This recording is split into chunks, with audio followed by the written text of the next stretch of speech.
Assalamu alaikum my dear students, my name is Mohammad Rahil Sabar, your biology tutor for grade 12.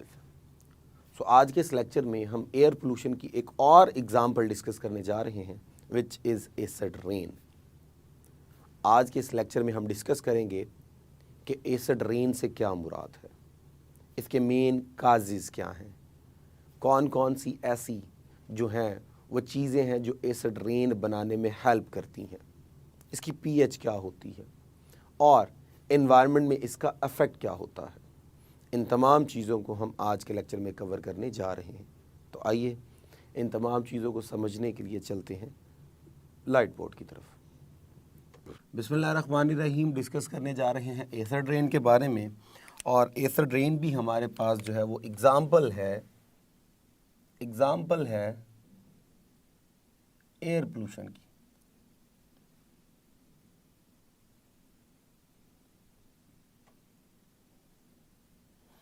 तो ये भी हमारे पास air pollution की एक एग्ज़ाम्पल है। अब पहले ज़रा डिस्कस करते हैं कि इनका मेन काज क्या है, फिर हम देखेंगे what is air pollution. So main cause हमारे पास क्या है, मेन काज। सो मेन काज हमारे पास जो एसिड रेन है, ये बेसिकली इसका जो मेन काज है वो हमारे पास है industries,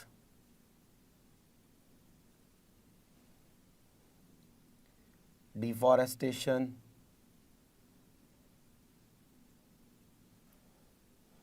unwise use of fossil fuels.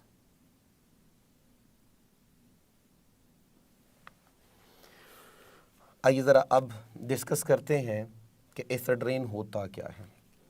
अगर हम बात करें इंडस्ट्रीज़ की चिमनी से और डिफॉरेस्टेशन से, अब डिफॉरेस्टेशन में क्या होगा, डिफॉरेस्टेशन जब करेंगे तो डेफिनेटली डिफॉरेस्टेशन से सबसे बड़ा जो हमें प्रॉब्लम फेस करना पड़ता है वो है जी CO2 का लेवल इंक्रीज़ हो जाता है डिफॉरेस्टेशन से। क्योंकि नेचुरल सिंकर जो है वो ख़त्म हो गए, और जब CO2 का लेवल इंक्रीज़ हो जाएगा तो डेफिनेटली इन्वायरमेंट के अंदर CO2 बहुत ज़्यादा होगी।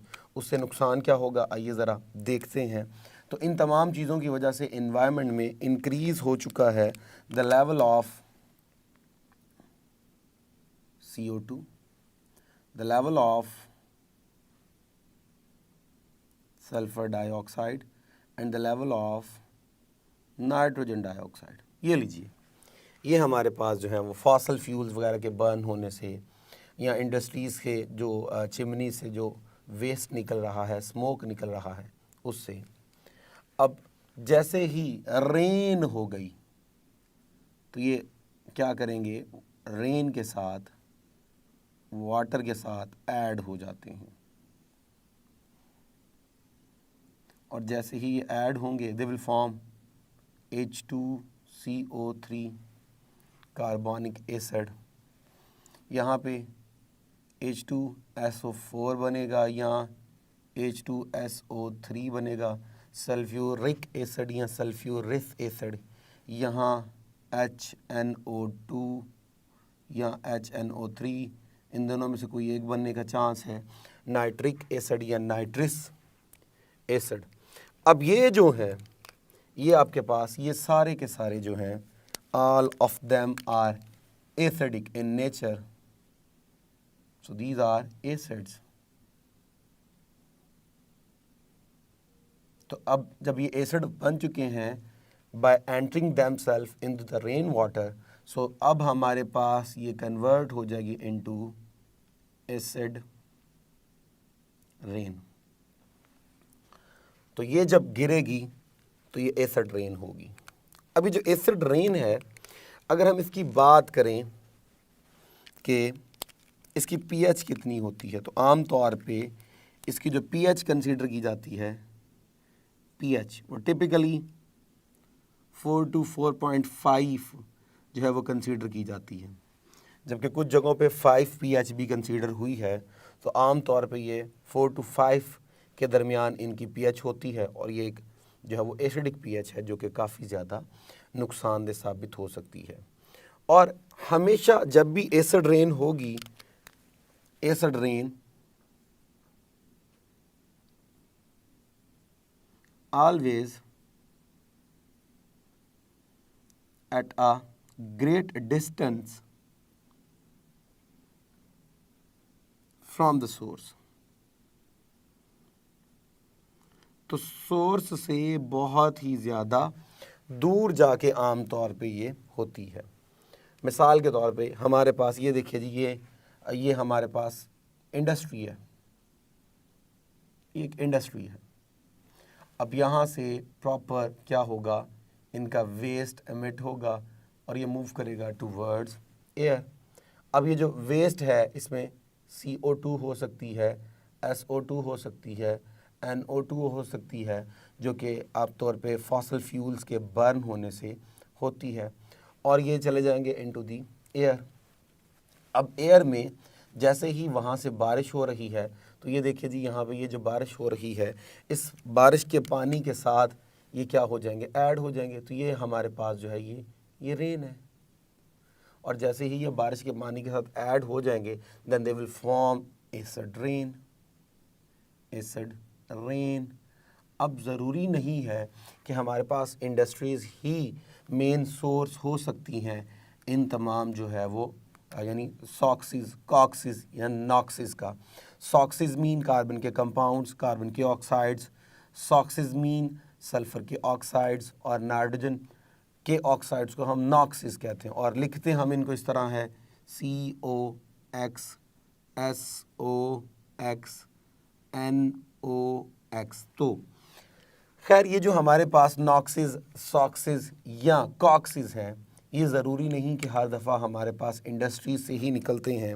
जब यहाँ पे पेट्रोल बर्न होगा बाय द व्हीकल्स, तो उस दौरान भी यहाँ से क्या किया जाएगा, एग्जॉस्ट किया जाएगा, एग्जॉस्ट इन एयर,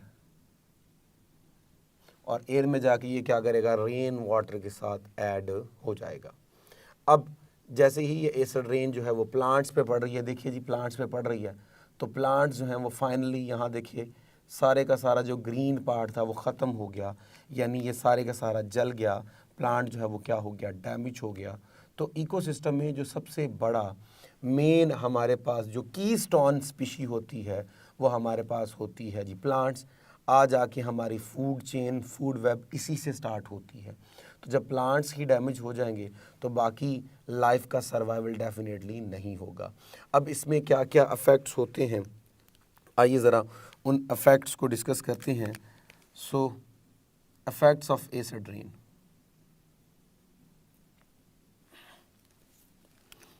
नंबर 1, ये क्या करेगी,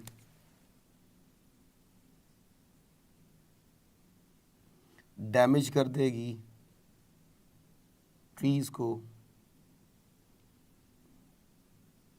क्रॉप्स को, ग्रासेस को। अगर ट्रीज़ डैमेज हो जाते हैं तो इसका मतलब ये हुआ कि हमारे पास CO2 के जो नेचुरल सिंकर हैं वो ख़त्म हो गए। जब ये ख़त्म हो गए तो CO2 की मिकदार मज़ीद बढ़ेगी, मज़ीद एसिड रेन होने के चांस हैं, ग्लोबल वार्मिंग होने के चांस हैं, और साथ ही साथ हमारे पास जो है वो ग्रीन हाउस इफेक्ट होने के चांसेस बढ़ जाएंगे। अगर क्रॉप्स हमारे पास डैमेज होती हैं तो क्या होगा, शॉर्टेज ऑफ फूड, तो बहुत बड़ा प्रॉब्लम, जिसकी वजह से जो है वो क्या आ जाएगा, कहत वगैरह आ जाएगा। ग्रासेस ख़त्म हो जाएं तो हर्बीवोर्स जो हैं एलिमिनेट हो जाएंगे, और जब हर्बीवोर्स एलिमिनेट होते हैं, जिन्हें हम ग्रेजर्स कहते हैं बेसिकली, जब वो हमारे पास यहाँ से एलिमिनेट होंगे तो डेफिनेटली हमारी फूड चेन क्या होगी, डिस्टर्ब होगी। फूड चेन डिस्टर्ब होगी तो कंफर्म बात है हमारा फूड वेब भी डिस्ट्रॉय हो जाएगा। तो एक तो हमारे पास ये सबसे बड़ा प्रॉब्लम है। सेकंड प्रॉब्लम आते हैं जी, इससे क्या होगा, सो ये डैमेज करेगी या किल कर देगी the life of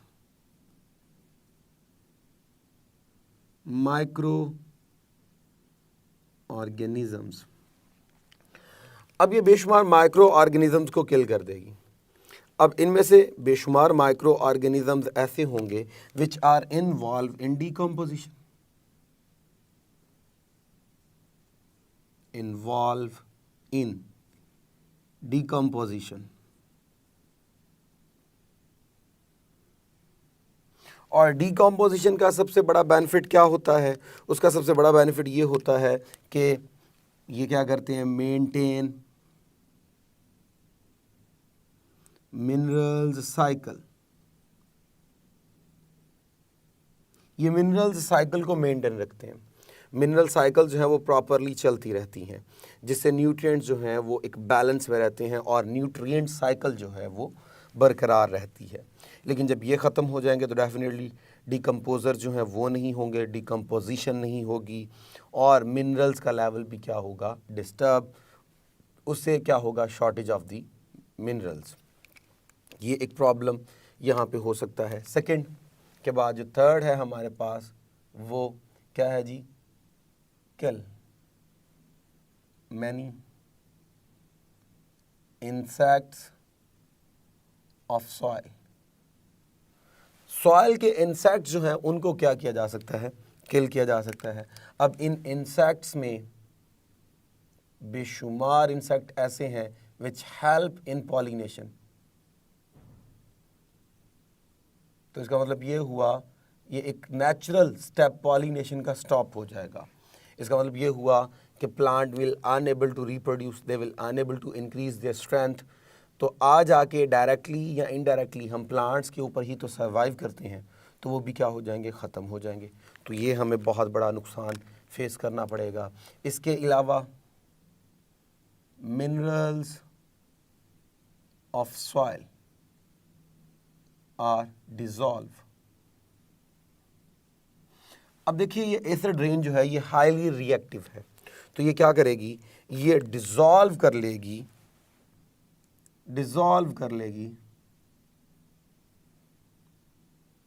many minerals. Suppose ये पोटाशियम आयोन्स को, ये कैल्शियम आयोन्स को, ये मैग्नीशियम को और बेशुमार जो न्यूट्रिएंट्स हैं उनको अपने अंदर क्या कर ले, डिज़ोल्व कर ले। जब डिज़ोल्व कर लेगी तो सबसे बड़ा नुकसान हमें फेस करना पड़ेगा वो ये कि एक तो यहाँ पे क्या होगा, डिक्रीज फर्टिलिटी। एक तो फर्टिलिटी में बहुत ज़्यादा कमी हो जाएगी। अब सॉइल फर्टाइल नहीं रही तो यहाँ पे नए प्लांट जो हैं वो ग्रो नहीं कर सकते। साथ ही साथ सॉइल जो है वो क्या हो जाएगी, बैरन, बंजर हो जाएगी। जब बंजर हो जाएगी तो और नुकसान क्या होगा, सबसे बड़ा नुकसान जो इसके बाद सॉइल के बैरन होने के बाद होगा वो होगा सॉइल इरोजन। तो ज़मीन जो है टूटना फूटना जो है वो टूट फूट का क्या हो जाएगी, शिकार हो जाएगी। ना it will become unfit for the survival of the next new organism. इसके अलावा प्लांट्स जो हैं बिकम हाईली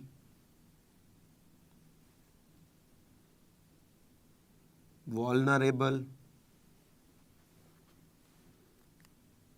बजर रोकी,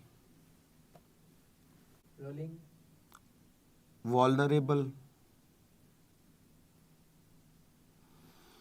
to insects। तो क्या होगा, जो प्लांट्स हैं अब इनका जो ग्रीन पोर्शन है वो सारे का सारा जो है वो डाइजेस्ट हो जाएगा बाय द एसिड रेन, और जो वुड है वो भी ऐसा ऐसा डाइजेस्ट होना शुरू हो जाएगी, उसमें पोर्स बन जाएंगे।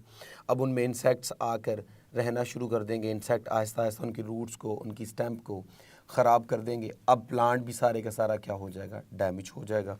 तो ये नुकसान एसिड रेन से हो सकता है। उसके अलावा ये क्या करती है, एसिड रेन जो है वो डिज़ोल्व कर लेती है एल्युमिनियम फ्रॉम द सॉइल। और जैसे ही ये जो एसिड रेन है, ये पानी जो है वो बह कर जाता है टूवर्ड्स वाटर बॉडीज़, यानी पॉन्ड्स के अंदर, रिवर्स के अंदर, सी ओशियंस के अंदर, तब ये क्या करेगा, ये किल करेगा फिशेस। तो जो एल्युमिनियम है वो अच्छा खासा जो है वो सोर्स होगा to kill the lifes of the fishes, ये उनके गिल्स को ब्लॉक कर देती है, ये जो है वो नुकसान होगा। And the last one is destruction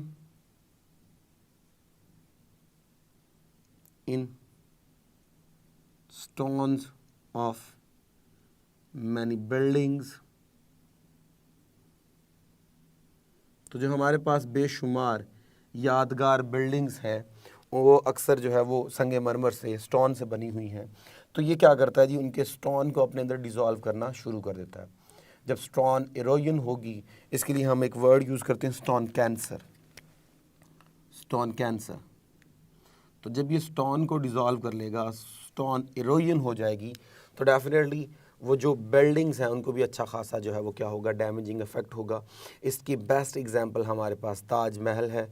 बड़ी जगहों पे उसका जो है वो काफ़ी कंटेंट जो है वो डैमेज हो चुका है, और जब रिसर्च की गई तो मालूम पड़ा कि इसका जो मेजर हिस्सा है वो एसिड रेन की वजह से डैमेज हुआ है। So that was all about the effects of the acid rains. तो इस टॉपिक में हमने एसिड रेन को और उसके इफेक्ट्स को डिस्कस किया। अगर हम इस टॉपिक की इम्पोर्टेंस देखें with respect to past papers या विद रिस्पेक्ट टू एग्जामिनेशंस, तो ये टॉपिक हमारे पास लॉन्ग क्वेश्चन के लिए बहुत इंपॉर्टेंट है। लॉन्ग क्वेश्चंस, ये टॉपिक आपने लॉन्ग क्वेश्चन के तौर पे रेडी करना है। लॉन्ग क्वेश्चन के तौर पे जब रेडी करेंगे तो उसमें से बेशुमार एमसीक्यूज़ के पॉइंट या शॉर्ट क्वेश्चंस के पॉइंट भी जो है वो कवर हो जाएंगे। आम तौर पे जो है वो शॉर्ट क्वेश्चंस के तौर पे आपसे ये पूछ लिया जाता है व्हाट इज़ एसिड रेन, या आपसे पूछा जा सकता है define any two effects of acid rain. तो आपने 4-5 पढ़ लिए हैं, कोई से दो आपने जो है वो डिफाइन करने हैं, तो ये शॉर्ट क्वेश्चंस के तौर पे पूछे जा सकते हैं। अदरवाइज़ पूरा टॉपिक जो है वो लॉन्ग के तौर पे बहुत इंपॉर्टेंट है, और इस चैप्टर का बहुत ज़्यादा इंपॉर्टेंट ये क्वेश्चन है, आपने इसे लॉन्ग क्वेश्चन के तौर पे रेडी करना है। सो अब तक के लिए इतना ही, इजाज़त दीजिए फॉर नेक्स्ट लेक्चर।